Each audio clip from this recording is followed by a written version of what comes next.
Exodus chapter 40. Then the Lord said to Moses, "Set up the tabernacle, the tent of meeting, on the first day of the first month. Place the ark of the covenant law in it, and shield the ark with the curtain.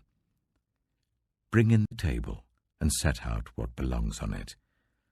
Then bring in the lampstand, and set up its lamps. Place the gold altar of incense in front of the ark of the covenant law, and put the curtain at the entrance to the tabernacle. Place the altar of burnt offering in front of the entrance to the tabernacle, the tent of meeting.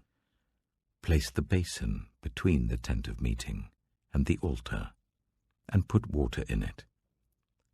Set up the courtyard around it, and put the curtain at the entrance to the courtyard. Take the anointing oil, and anoint the tabernacle and everything in it. Consecrate it and all its furnishings, and it will be holy. Then anoint the altar of burnt offering and all its utensils. Consecrate the altar, and it will be most holy. Anoint the basin and its stand, and consecrate them. Bring Aaron and his sons to the entrance to the tent of meeting, and wash them with water. Then dress Aaron in the sacred garments. Anoint him and consecrate him so that he may serve me as priest. Bring his sons and dress them in tunics. Anoint them just as you anointed their father, so that they may serve me as priests. Their anointing will be to a priesthood that will continue throughout their generations." Moses did everything just as the Lord commanded him. So the tabernacle was set up on the first day of the first month in the second year. When Moses set up the tabernacle, he put the bases in place, erected the frames, inserted the crossbars, and set up the posts.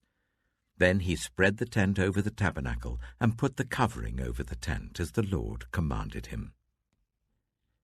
He took the tablets of the covenant law and placed them in the ark, attached the poles to the ark and put the atonement cover over it.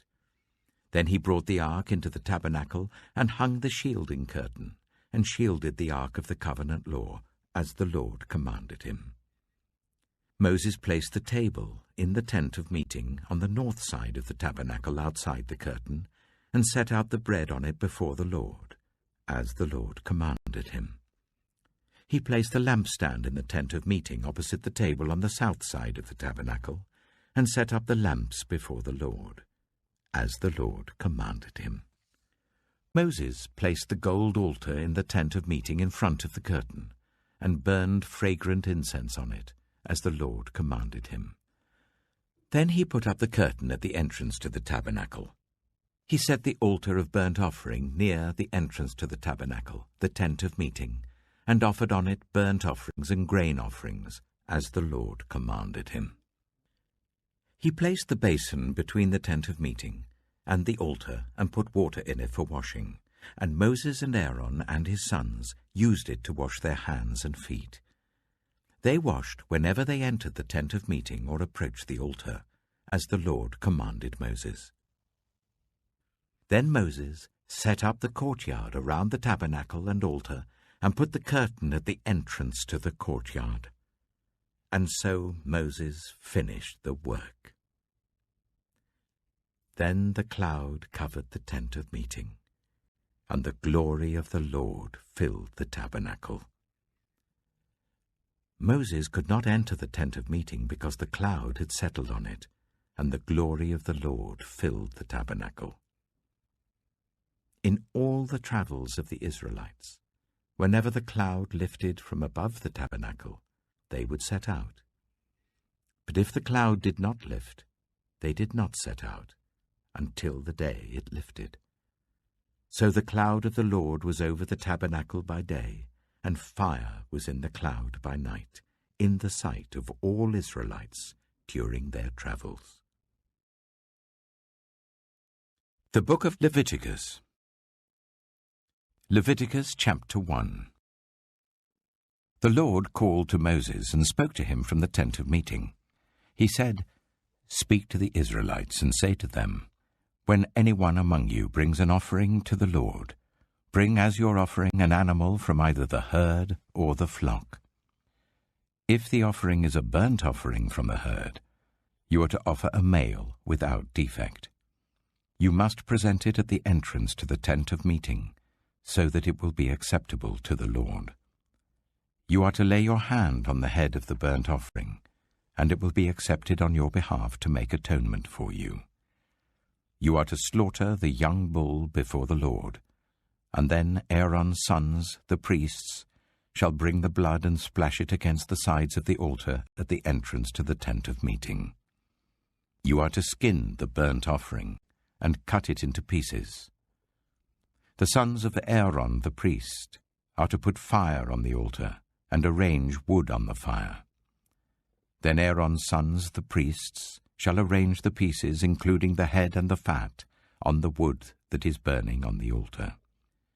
You are to wash the internal organs and the legs with water, and the priest is to burn all of it on the altar. It is a burnt offering, a food offering, an aroma pleasing to the Lord. If the offering is a burnt offering from the flock, from either the sheep or the goats, you are to offer a male without defect. You are to slaughter it at the north side of the altar before the Lord. And Aaron's sons, the priests, shall splash its blood against the sides of the altar. You are to cut it into pieces, and the priest shall arrange them, including the head and the fat, on the wood that is burning on the altar. You are to wash the internal organs and the legs with water, and the priest is to bring all of them and burn them on the altar. It is a burnt offering, a food offering, an aroma pleasing to the Lord. If the offering to the Lord is a burnt offering of birds, you are to offer a dove or a young pigeon. The priest shall bring it to the altar, wring off the head and burn it on the altar. Its blood shall be drained out on the side of the altar. He is to remove the crop and the feathers and throw them down east of the altar where the ashes are. He shall tear it open by the wings, not dividing it completely, and then the priest shall burn it on the wood that is burning on the altar. It is a burnt offering, a food offering, an aroma pleasing to the Lord.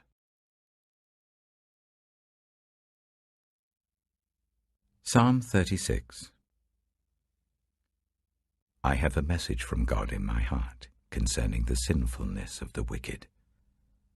There is no fear of God before their eyes. In their own eyes they flatter themselves too much to detect or hate their sin. The words of their mouths are wicked and deceitful. They fail to act wisely or do good. Even on their beds they plot evil. They commit themselves to a sinful course and do not reject what is wrong. Your love, Lord, reaches to the heavens, your faithfulness to the skies. Your righteousness is like the highest mountains, your justice like the great deep.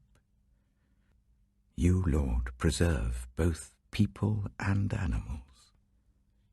How priceless is your unfailing love, O God. People take refuge in the shadow of your wings. They feast on the abundance of your house. You give them drink from your river of delights. For with you is the fountain of life. In your light we see light. Continue your love to those who know you, your righteousness to the upright in heart. May the foot of the proud not come against me, nor the hand of the wicked drive me away. See how the evildoers lie fallen, thrown down, not able to rise. Proverbs chapter 5. My son, pay attention to my wisdom. Turn your ear to my words of insight, that you may maintain discretion and your lips may preserve knowledge.